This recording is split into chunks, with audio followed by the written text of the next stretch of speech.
दापोलीमधील मुरुडमधल्या Sai resort प्रकरणामध्ये अनिल परब यांची निर्दोष मुक्तता झाली। खेड न्यायालयाने अनिल परबांना दिलासा दिला।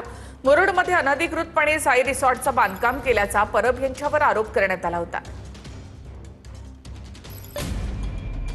दापोलीतील मुरुडमधल्या साई रिसॉर्ट प्रकरणात खेड न्यायालयाने अनिल परबांना मोठा दिलासा दिला।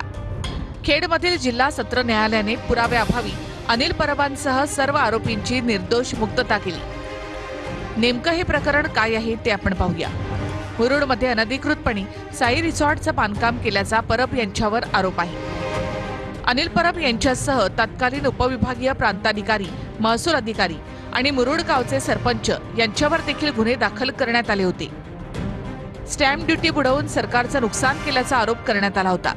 CRZ नियमांचं उल्लंघन करून संबंधित बांधकाम केल्याचा आरोपही करण्यात आला। बनावट स्वाक्षरी, खोट्या कागदपत्रांच्या आधारे वीज जोडणी याचाही आरोप करण्यात आला होता। सरकार पक्ष ठोस पुरावे सादर करण्यात अपयशी ठरल्याचे निरीक्षण नोंदवत सर्व आरोपींची निर्दोष मुक्तता करण्यात आली। भाजप नेते किरीट सोमय्यांनी या रिसॉर्टवर हातोडा पाडणारच असा दावा करत अनिल परब यांच्यावर टीका केली होती।